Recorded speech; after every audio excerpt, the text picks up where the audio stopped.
Pas bayi aku tianti-anti, pas cilik aku tiite-ite. Wis wayahe aku disekolahke, dijak ngaji supaya kenal karo Gusti.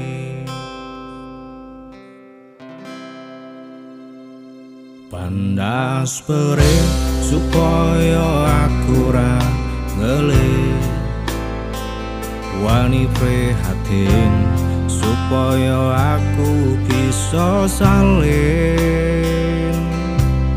Obat-obat mbok piye carane supaya aku bisa padha kancane.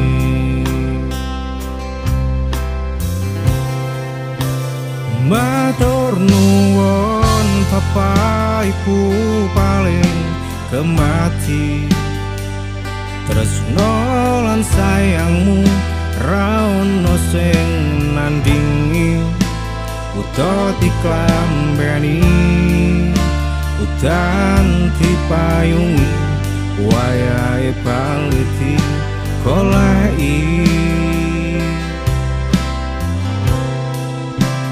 Matur nuwun Bapak Ibu nono tandinge, donga lan restumu sing tak karepake. Muga bisa bekti, bisa terus ngancani tekan tuwa tekaning pati.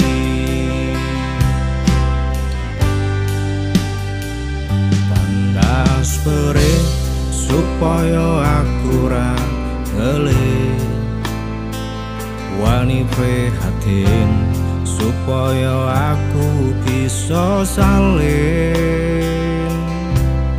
Obat-obat mbok piye carane supaya aku bisa padha kancane.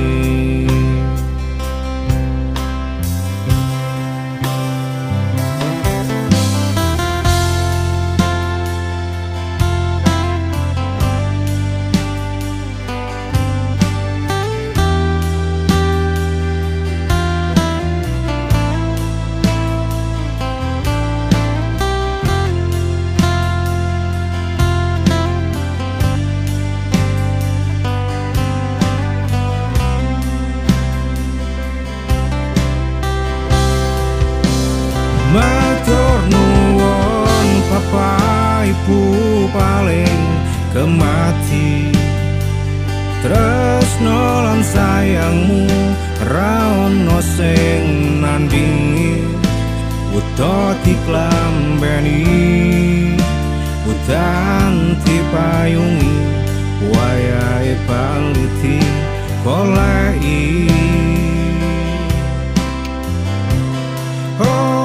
Matur nuwun Bapak Ibu nono tandinge, donga lan restumu sing tak karepake. Muga bisa bekti, bisa terus ngancani tekan tuwa tekaning pati. Muga bisa bekti, bisa terus ngancani tekan tuwa tekaning pati.